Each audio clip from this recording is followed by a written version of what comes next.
On Newsnight tonight, KJTR market on fire. We are live to the ground where the fire service is now struggling, battling to put out that inferno. We'll be hearing from eyewitnesses and the fire service. Also tonight, it is unacceptable. Upper West Regional Health Boss fumes as he brands doctors forced to use mobile phone lights for surgeries at the Wild West District Hospital as a result of non-functional theatre lamps as a responsible. Endangering the lives of patients by using phones, which I believe is not even correct, because that will be an act of irresponsibility. When there are nearby hospitals, you can easily refer. To be operating with mobile phones is unacceptable. We will tell you the story of the struggles of health personnel in the discharge of their duties. Next week, it's not actually, Professor has just said, it's not that far. It's tomorrow. Tomorrow we will see the decline in prices that we expect. Tonight, Vice President claims tomorrow's reduction in fuel prices is due to the much-touted goal for oil deal. How do we say that goal for oil is what is accounting for the drop in the prices when even the international market prices are dropping? But this session has been disputed. We'll hear from the boss, also the Vice President's declaration of how much the state is saving in excess of $4 billion from the gold for oil deal. Details of that all here on Newsnight. Plus, in the Ghana Man series today, the spotlight is on the unique community called Zoliba in the Upper East region, where a mahogany tree plays a key role. This bond between the Zoliba communities is represented by this majestic mahogany tree, which is a shrine for the communities. In business, now, bondholders that didn't participate in the domestic debt exchange program received payment for coupons and principals that matured last month. And in sports, Chris Houghton was appointed to ensure continuity in the Black Stars. A GFA Executive Council member reviews reason for Houghton's progression from technical advisor to Black Stars coach ahead of Monday's unveiling. You want to stay with us for that and more here on Newsnight. Plus, your views are welcome. 055-1111-997. Stay with that breaking news story coming out of the Kumasi, where the KJTR market has been on fire since 4:30, and we are learning a bit more about the extent of this inferno that has ravaged this redeveloped market. We are hearing from eyewitnesses telling us, in our report on the ground, reporting that people are having to jump from higher floors just to escape the inferno. The fire service has been battling this blaze and to try and put it out. Our report on the ground, Nalaya Boache, has been speaking to the fire service, but also to eyewitnesses.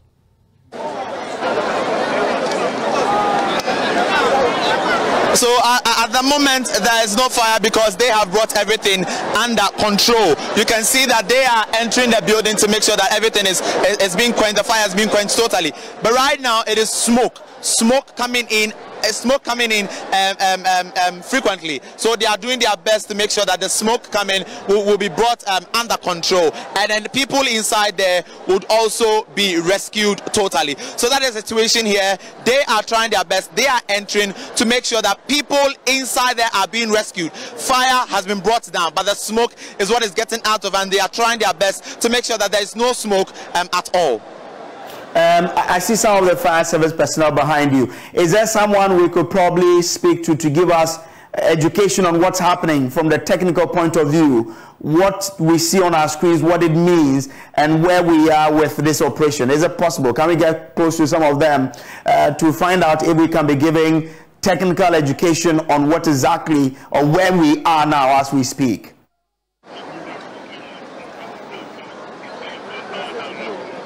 So I was trying my best to get the head of the Ghana National Fire Service to speak to him, but then he says that we should give him time. He would address us in no time.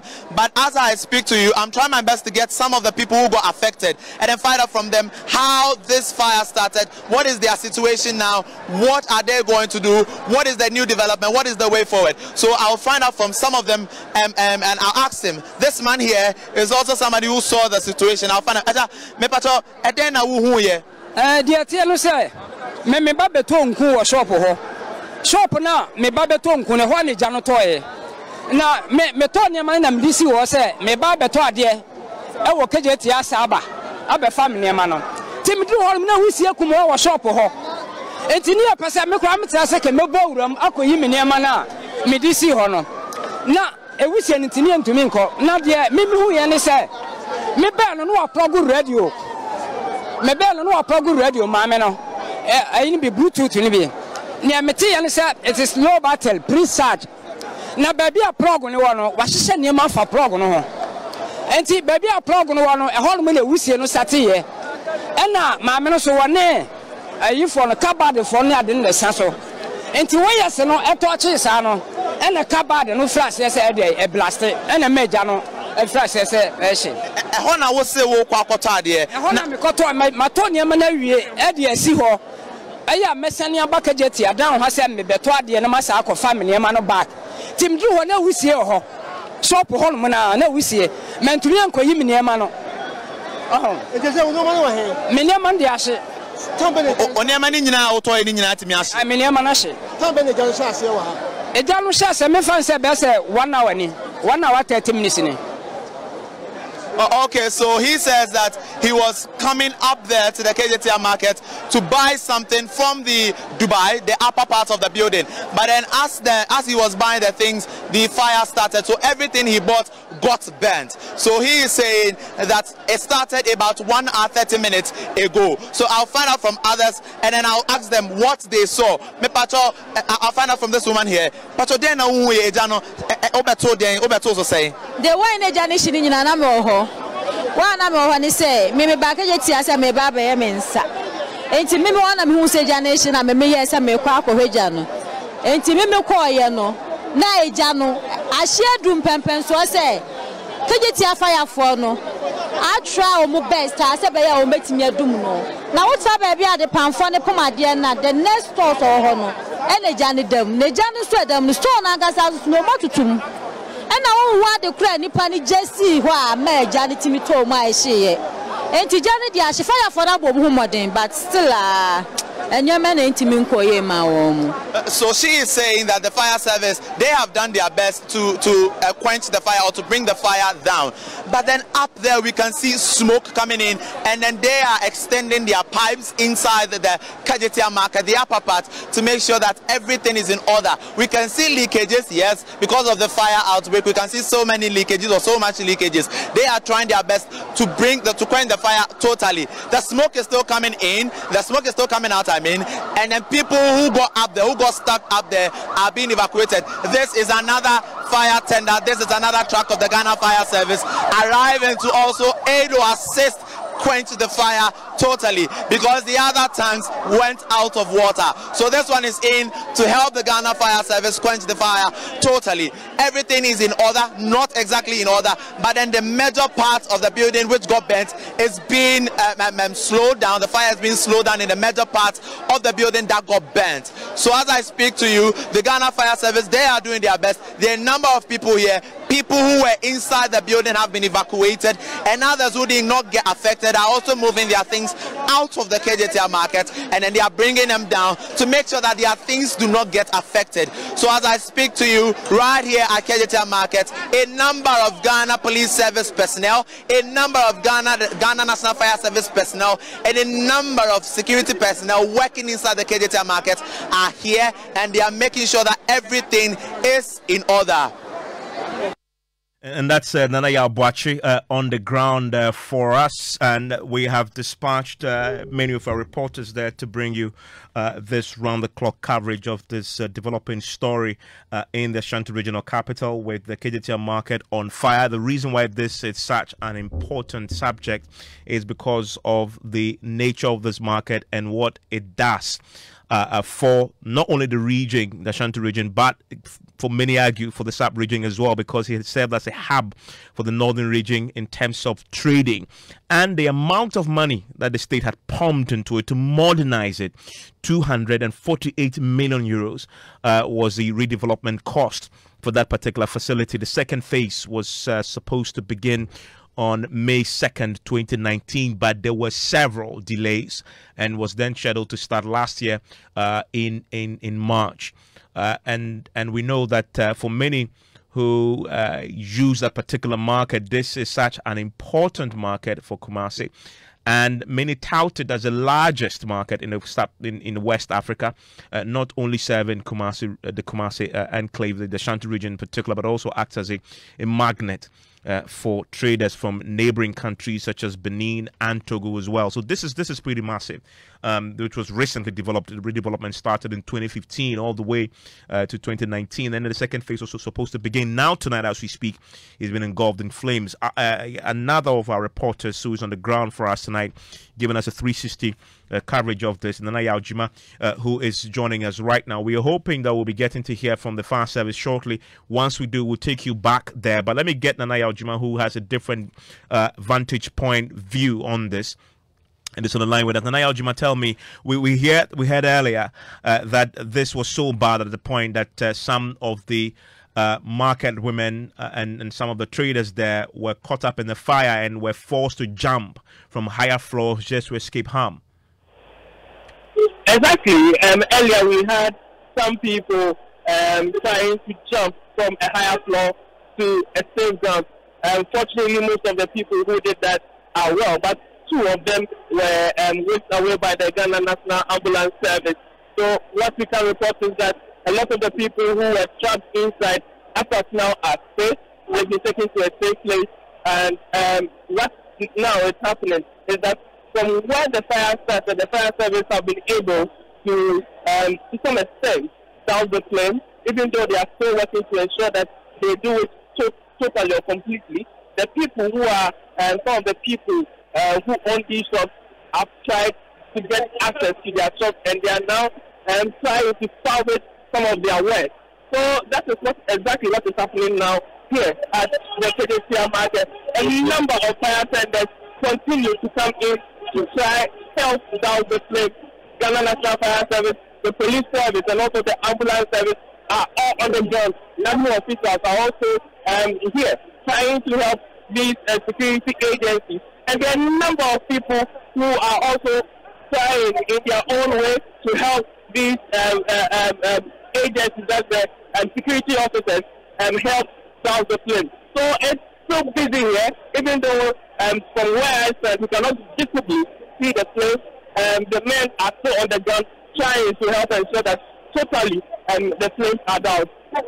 And I'm watching our live video feed on the ground, which is pretty close to the heart of this fire. And I see that the fire service have mounted now their ladder pretty high up, attempting to try and deal with the flame from those higher floors. Nana Yaujima, I know you're seeing this on the ground, and you've talked about the market women who are caught in this, who have been whisked away in ambulances as we speak. Have we learned anything about what may have caused this since you've been there? And I'm watching on television now. I see that some of the fire service officers who have accessed the higher floors now are now throwing over from at least the second floor of the market what appears to be some goods that may be affecting and worsening the fire situation. They are throwing them over and sort of trying to deal with this on the go. We're keeping a close eye on this. We're hoping that we get to hear from the fire service chief who's on the ground there. As we speak right now, they're trying to empty the stalls that are higher up because I believe from what I'm seeing on the television now, the fire service officers, there may still be some materials in the building, those higher floor stalls that may be aiding the further spread of the fire, and they're trying to empty those stalls now, just throwing them over. And now, Jim, I don't know if you've seen this as well, but this clearly is a challenge for the fire service officers on the ground. Exactly. But now the fire service have moved from the floor from which they are throwing the materials over to another floor, a higher floor, where they are now trying to douse the flame at the higher floor. But yes, so a number of people trying to get to the scene of the fire to salvage some of their wares.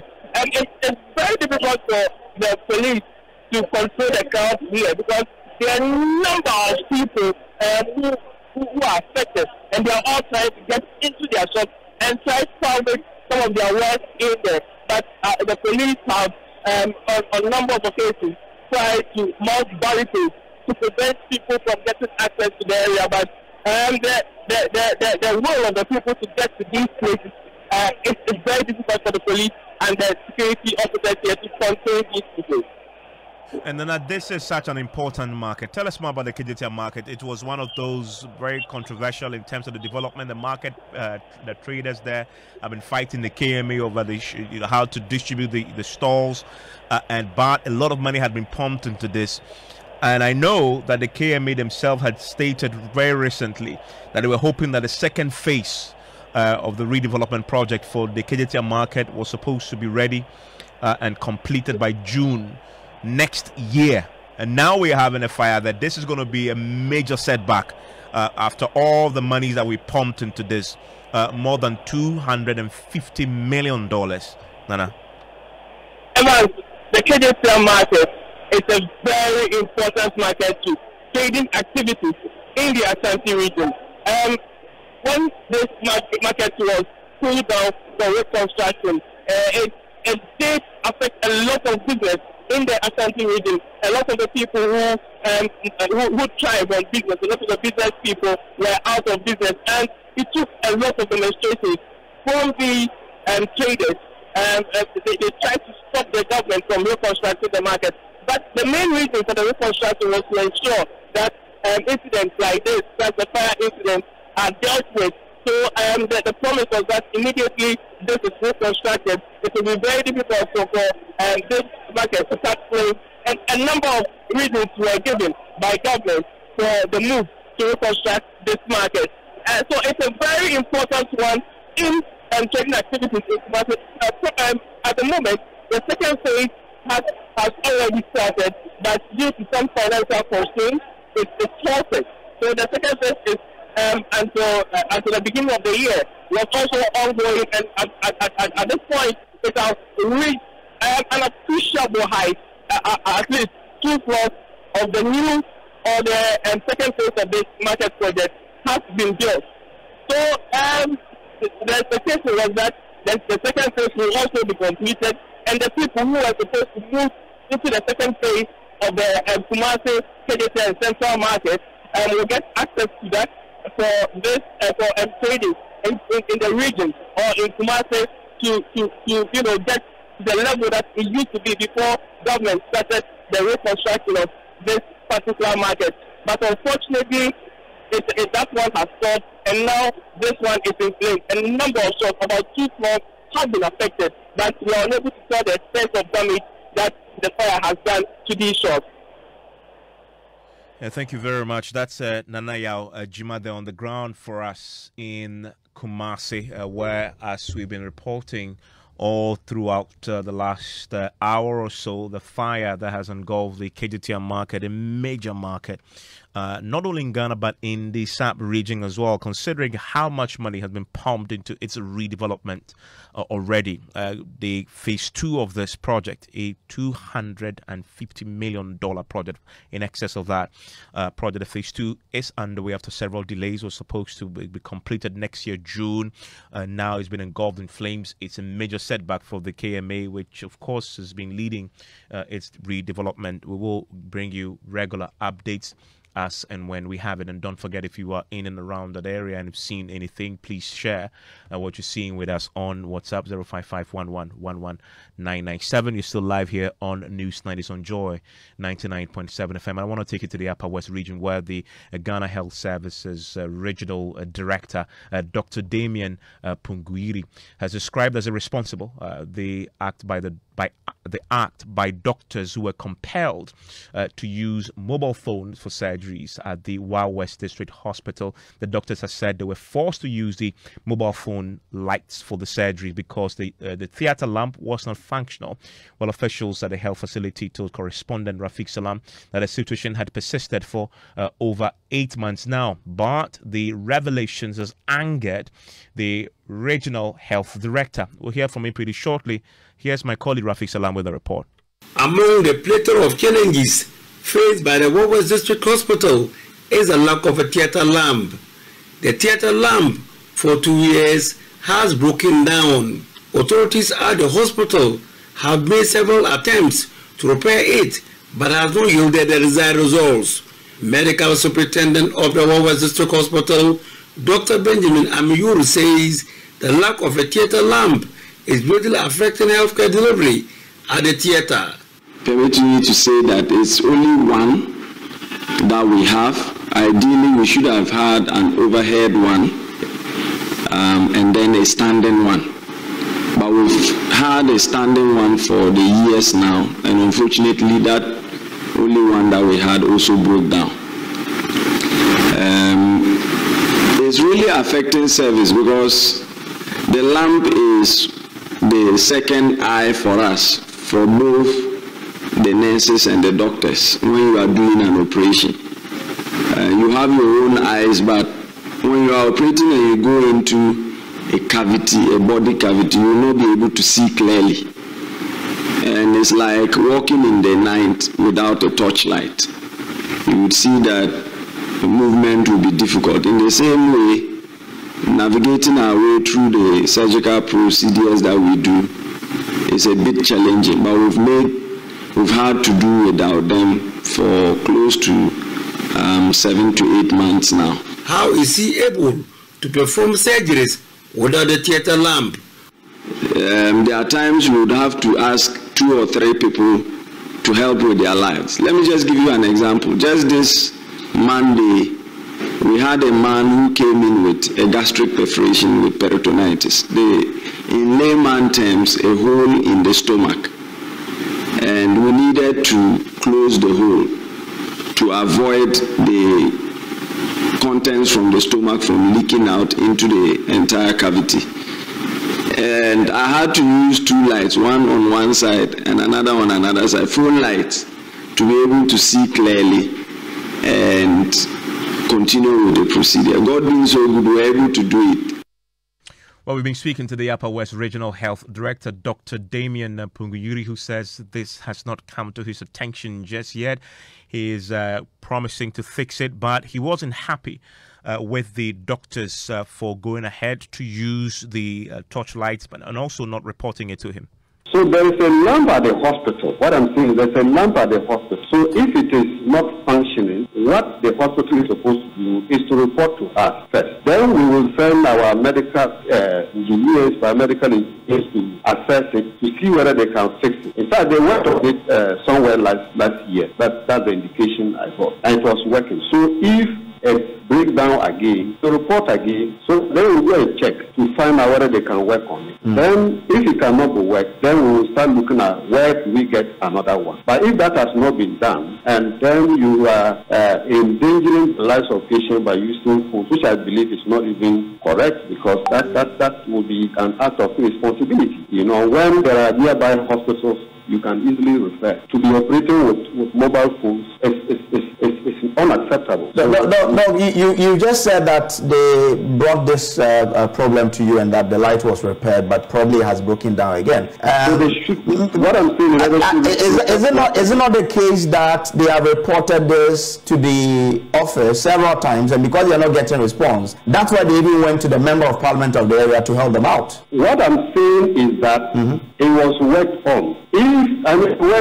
So as at now, I don't even know when the lamp, it broke down again. That theater equipment broke down again. If it does, you're supposed to report. But if they didn't report, we are not going to be able to know that the lamp is malfunctioning. So, we don't have any report from that facility that the theater lamp is not working. And I also suggesting that if that is the case, they cannot be innovative enough and work on people when it's an emergency, that they should refer when we know that every second in this situation is count. No, it depends on the situation. You see, there are lamps. The theater inside has light. In a gross one that you can see, of course, you can do that. But where you talking of perforation and you have to repair, it's a micro level of this. So you don't really have to risk. You can leave an item there. You can also may not be able to switch up properly, and that can bring about complications. So I am saying that it is probably not. Okay. When the story comes out, we can follow up to the hospital to find out what is happening. So Doc, once you know now, what are you going to do now? That's why I'm telling you that we will dispatch our biomedical engineers to the hospital to assess.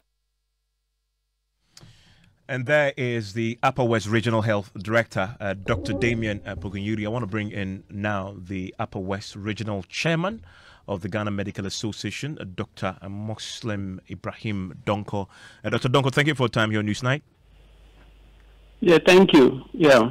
Good evening. Good evening. Great that you could join us. And so this is a story of a particular hospital, to be very specific, the Wa West District Hospital. Is this an isolated case? Well, yes, as far as I am aware, I also got news of the situation this morning. To the best of my knowledge, I don't know any other district hospital that is suffering a similar fate. Where the lumps, the surgical lumps, aren't functioning, and no, as far as I am aware, I've not heard of any other district that is facing a similar challenge. Your colleagues who spoke to us obviously told us that this is something that had been not functional for more than 7 months. Okay. This clearly is an issue for them. It's something that had been reported before. I mean, you work in this particular part of the country. You hear your colleagues say that. Do you appreciate the challenge that they were facing, and why it had to take more than 7 months for a journalist to now get wind of this before the authorities now scrambling to try and fix it? Yeah. Yeah, hello. I'm asking you, you hear your colleagues say that 7 months is taking. You work in that area. What do you say? What do you say to that? The length of time is taking, the fact that they're working under these conditions for more than 7 months. Well, the challenges at the district are usually many. I mean, I've worked at the district hospital for quite some time now. Well, I've had the regional director, I've had the doctor. I mean, my problem comes even from the facility level. I mean, there's a medical superintendent on the ground, I mean, who is a spending officer. So that, I mean, within your priorities, I mean, if you feel that the theater is something you have to attend to, well, it's my expectation that over this 7 months period, I mean, you will have been reimbursed by National Health Insurance over a couple of times, and then, well, you could spend to solve this problem, if it's a problem that has been standing for 7 months, yeah. So it should have been solved at the facility level? Well, I think it's very possible to be solved at the facility level. I mean, if you look at the theater lamp, well, it's a bit expensive, but I'm sure you can get some in the market that, you know, at a price that the facility can afford, if that becomes a priority for you. The regional director says the fact that the doctors used the torchlight, well, the light on their phones for the surgery is irresponsible, especially when they haven't reported it to him. What do you say to that? Well, my surprise would be that if this was a case that happened at a time when the doctor knew that the theater light was not functioning, the National Ambulance Service is there. This case could have been referred to one of the facilities in WA. There's a WA Municipal Hospital, and then there's a WA Regional Hospital. And then a referral to any of these facilities could have probably saved the life. But I'm not sure the circumstances under which they were forced to enter theater. But if you are aware that your theater light is not functioning and the only light that is available to you is a torch light or a full light, then I think reasonably the case could have been referred to the regional hospital. But I'm not sure the circumstances as I've emphasized. So it's difficult to speak authoritatively on that. I mean, you chair the association there, the Ghana Medical Association in that. Yeah, sure. Generally, I mean, what's the status of facilities, health facilities in that part of the country? Is it up to standard, generally? Yes, I mean, once you have your accreditation as a district hospital, I mean, you have been regulated by HIFRA, National Health Insurance. Both of these people come in to inspect your facilities and satisfy that you can operate at that level. Yeah, so, yes, I mean, you don't have all the things you wish you had, but you have the basics that you can do it. Yeah. Thank you very much. That's the chairman of the Ghana Medical Association in the Upper West region, Dr. Muslim Ibrahim Donko. Still listening to News 90s on Joy 99.7 FM. George Afes here with business. Hello, George. Hi, Evans. And coming up in business, February inflation rates drop for the second time this year to hit 52.8%, driven by city's marginal stability, as well as some stable prices of petroleum products, and bondholders receive payment for coupons and principals for maturities on February 6th and 13th of last month. The business news on Newsnight is brought to you by MTN Business. Welcome to the new world of business. Allianz Life and Ghana Pay. Welcome back to Business on Newsnight. Now, bondholders that didn't sign up to the Domestic Debt Exchange Program have started receiving payments for coupons and principals that matured last month. Joy Business had seen emails showing that some commercial banks have indeed credited the accounts of these bondholders. Now, this was after the Bank of Ghana finalized the process in transferring bulk funds to these commercial banks this morning. The payment covered bonds that matured on February 6th and also on 13th of February 2023. The Finance Ministry has indicated that it will come out with a payment plan to handle those that matured on 20th February and the 7th of March this month. Two other stories now. A Gold for Your program is helping the Bank of Ghana to make some savings when it comes to its dollar reserves. The central bank, for instance, has cut the amount of dollars it sold to the bulk oil distribution companies at the auction done on Tuesday, that is March 13, 2023. The Bank of Ghana was supposed to have sold $30 million, but it was reduced to $20 million. The Bank of Ghana maintained that it was as a result of savings made from the gold oil program, forcing them to cut the amount that they will auction to these bulk importers. In a related development, the Bank of Ghana is projecting to save about almost $5 billion every year under this program. Now, these are monies that should have gone to these bulk oil importers to finance imports of finished petroleum products. Vice President Dr. Mahamadou Bawumia disclosed this at the opening of a new corporate office for the bulk oil storage and transport company around South Legon here in Accra. 2.5 months ago, you were at 23 cedis per liter. Today, you are at 12 cedis and falling. That is a good point.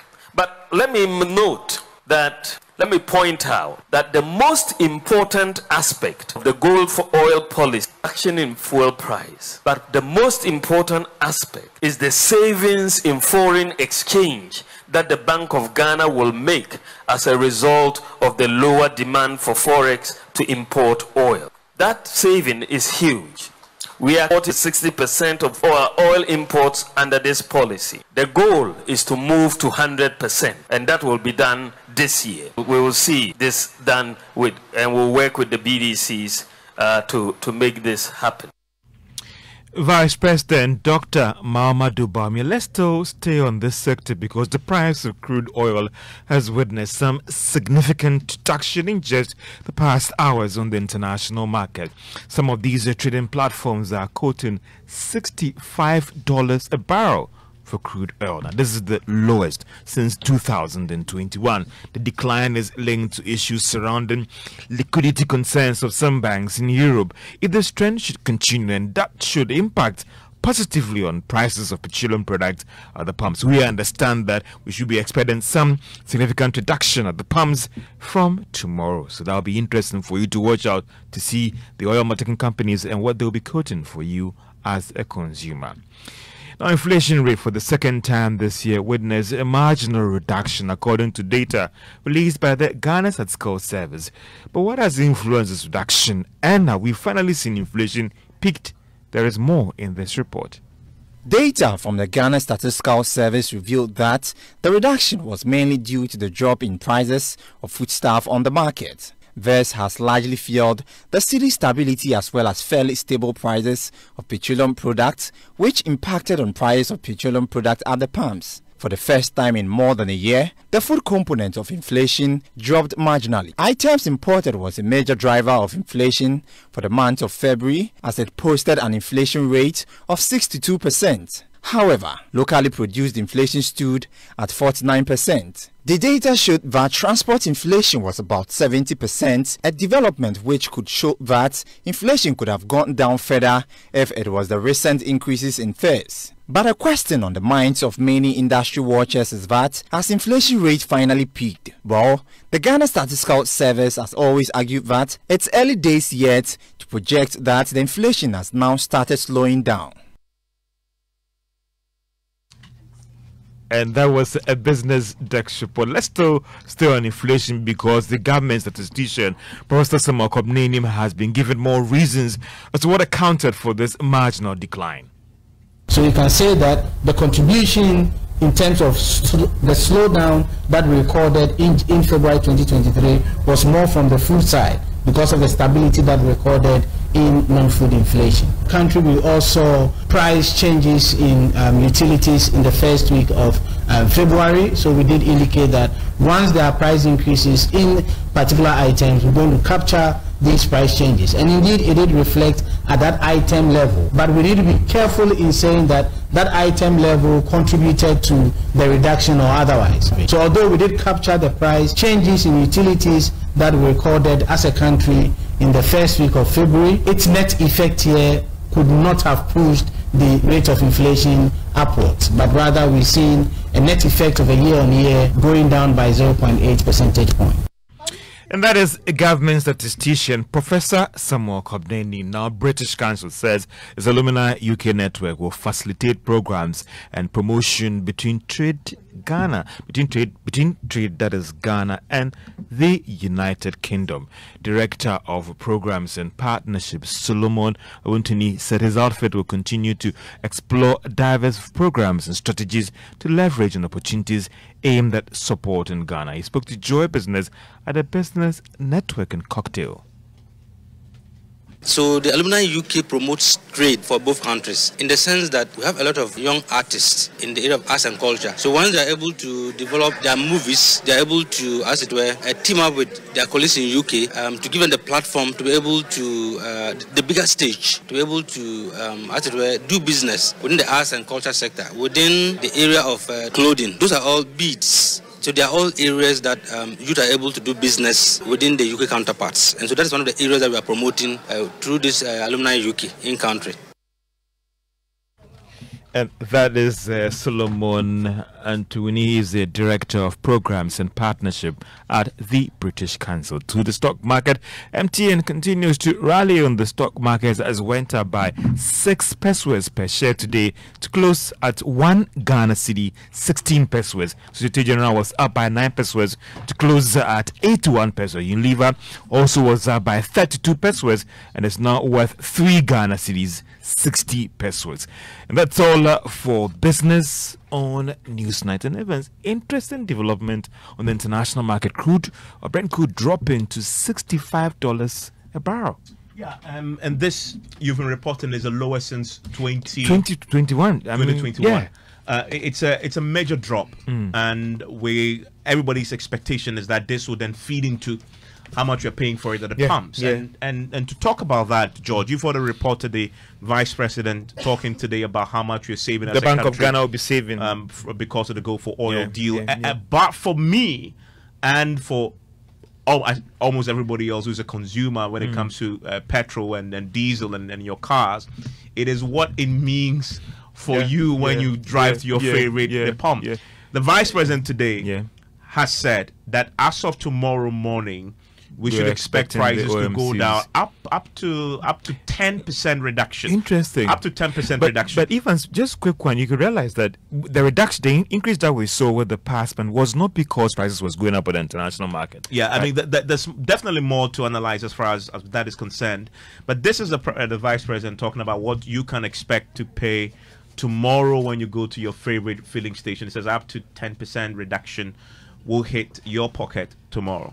Next week, it's not actually, Professor has just said, it's not that far. It's tomorrow. Tomorrow we will see the decline in prices that we expect.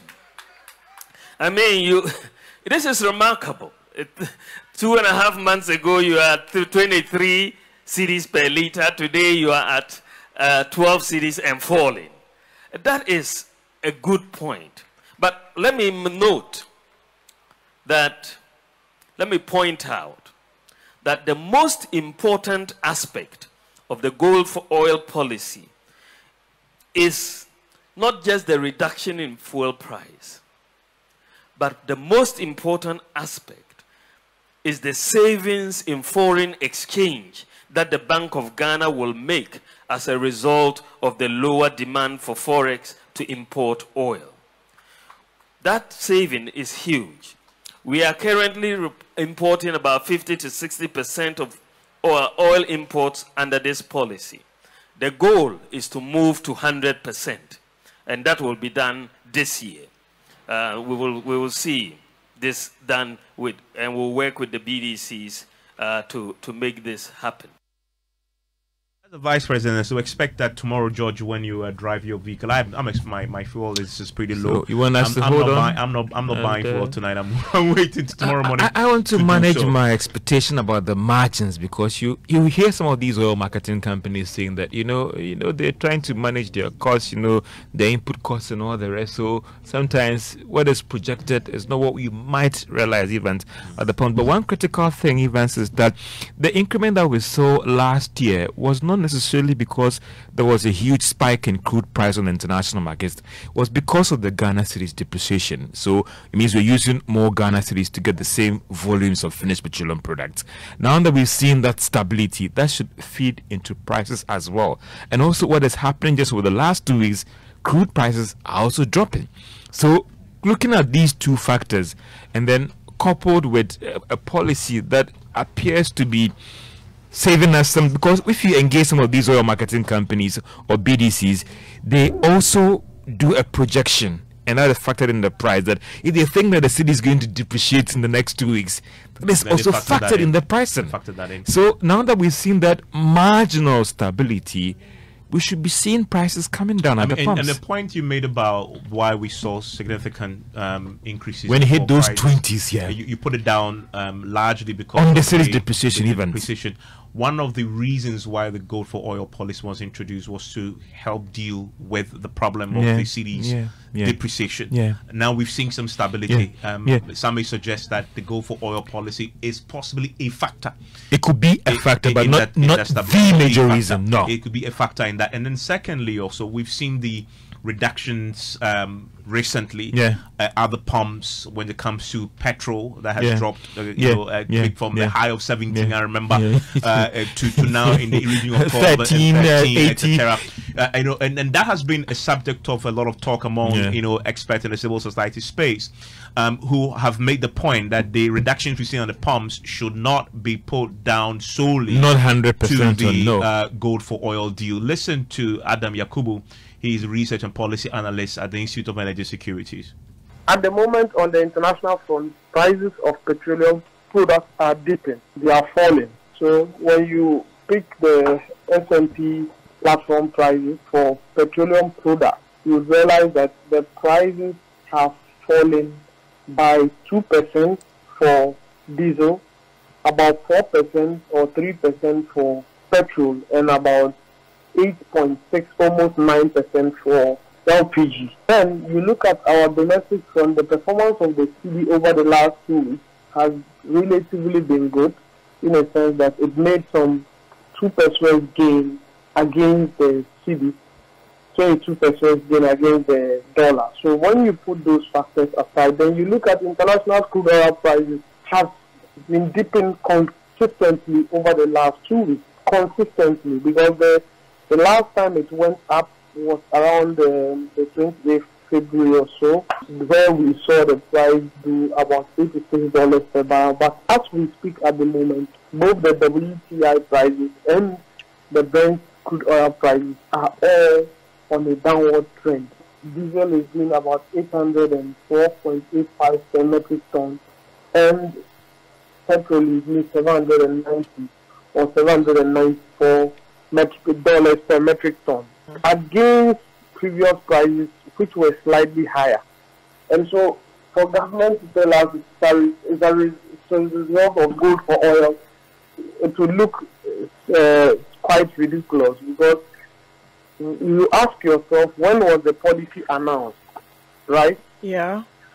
The policy was announced on the 25th of November 2022, implemented in the early days of January, and the first consignment actually hit the country on the 16th of January 2023, right? 40,000 metric tons was what we received. Fast forward, the next consignment, the second consignment, which is what we received, came in on the 28th or 27th of March, February, 2023. And that we were told about 75,000 barrels. Put this together, gold for oil policy has not done up to half of our domestic consumption of petroleum products for a month. And so how then, because even per government's argument when it started, they told us that the policy would only see full fruition when it hit about 50% of the entire consumption per month.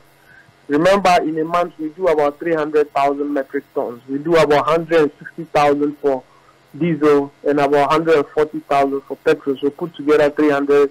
So if a policy that is yet to see full fruition, because implementation is one, but the actual products coming into the country is another thing, right? So how if we say that gold for oil is what is accounting for the drop in the prices when even the international market prices are dropping? What?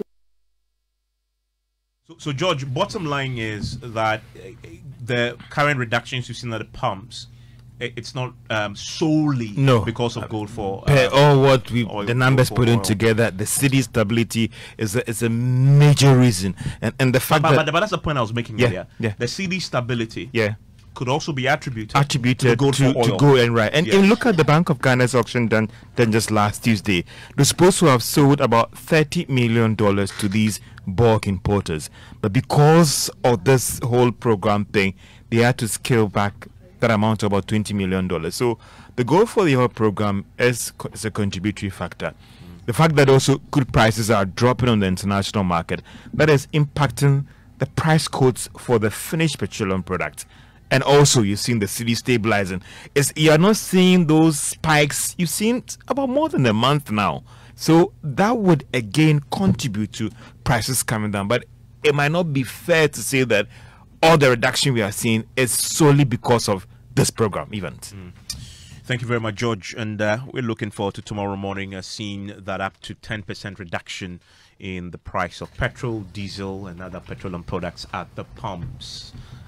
Let's do sports now. Mbawe is here with details. Yes, well, Evans is looking forward to the unveiling of Chris Hughton and Executive Council member of the Ghana Football Association, Oduro Safo. He has revealed one of the reasons why the FA decided to hire Chris Hughton, transitioning him from being a technical advisor to now the head coach of the team. According to him, the association wanted to ensure continuity in the Black Stars after the team's World Cup campaign, which he describes as impressive, and also having been impressed with the performance of Chris Hughton in his role as technical advisor, they thought it wise to settle on him as the next Black Stars coach. I had opportunity to talk to the man on about 3 people spoke to the man one-on-one, and we saw that the man had a desire to work for Ghana. So we said, okay, if that's the case, then we want to make you a technical advisor to be with the team. At least we can monitor you from there. And then we took pains. For instance, I never knew anything about Chris Hughton until he came here. So we started reading about him. And then after the competition, we knew that Otuado, even if he have won the World Cup, wouldn't have stayed because he had a contract and he was going to respect that contract. So he will go. So we will find a coach and a replacement. We met as ESCO and we asked ourselves, what do we do? And we say we should continue. Because the players that we have now are players that we are going to use for the future. Because if you have a players that have the age range of 24 years, then that means they can go in future to about 30 years. Yes, so that's Odrosa for the events at 8. The big game between Real Madrid and Liverpool will be on Joy 99.7 FM. And of course, Liverpool looking forward to overturn the deficit they suffered at Anfield. The question is, can they do it? Can they, get a comeback against Real Madrid? We'll wait to see at 8. Of course, we will wait. Thank you very much, Bao. So live here on Newsnight, it's on Joy 99.7 FM, and the minority in Parliament, they are tonight demanding that the Health Minister Kweku Adjumamenu be stripped of his national award that was conferred on him by the president yesterday. Now, some Ghanaians who excelled in their various fields of national endeavor over the years on Tuesday received national honors and were presented with awards for their meritorious services, hard work and sacrifices and contribution to the national development. The awards were dominated by contributions made in the fight against COVID-19. The health minister was one of them. But today at the press conference, the minority insisted that the health minister simply does not deserve the award. Listen to the argument. The minority in Parliament is deeply concerned about the manner in which yesterday's national award ceremony held at the Accra International Conference Center turned out to be a final attempt by the clearing persons being investigated by Parliamentary Committee of Inquiry on their stewardship in the management of COVID-19 funds. The national award scheme, instituted by the first president of Ghana, Dr. Kwame Nkrumah, in 1960, presents high honors to Ghanaian citizens and institutions who have distinguished themselves in service and sacrifice for the maintenance and advancement of our country. Inasmuch as the minority agrees with the principle of duly recognizing the effort of deserving awardees, we are of the opinion that yesterday's event lowered the high standards previously set and maintained by previous awardees by commingling deserving and undeserving awardees at the event. For the first time in our history, persons whose conduct are currently being probed by Parliamentary Committee of Inquiry were publicly decorated with high honors in a desperate attempt by the President to finalize the corruption clearing process that he began during the message of the State of the Nation address in Parliament. The sensibilities of Ghanaians are ever being tested by this government, and it beats the imagination of reasonable Ghanaians how a minister who not so long ago was investigated for the manner in which he flouted our procurement laws to award overpriced contracts for procurement of Sputnik V in what looked like an underhand dealings to defraud the state, was given the high honor of the Order of the Voter. He says the information minister should also be stripped. The minority in Parliament believes that awardees, including the Minister for Health, the Minister for Information, and others cited in the Auditor General's audit of COVID-19 funds, and other undeserving awardees should be stripped of their national honors in order to maintain the sanctity of the awards. Otherwise, we risk a situation in which deserving Ghanaians will shun the awards altogether. Thank you for the opportunity. And that is the minority spokesperson on health, Minta Akando. A typical Ghanaian community is unique because of the people who live in it and how they relate with each other traditionally, and sometimes how closely knit the community is. Today, in a Ghana Man series, we take you to Napdam, a district of the Upper East region, and tell you the tell the story of the 5 communities together called Zoliba people, and how a majestic mahogany tree binds them together. Pelungu, Damolgo, Lore, Zanlergu, and Daglega. These are 5 distinct communities, each with their chief, elders, and people. But the 5 communities together are called the Zoliba people because of their common ancestor. They migrated from Kusa Zuluk and settled at the current Lore community and gave birth to 5 people. He decided to discuss with them that they cannot all be in one place because those days, war can break out. And so he decided that the person who was his firstborn, Yamsiya, should go behind him and settle.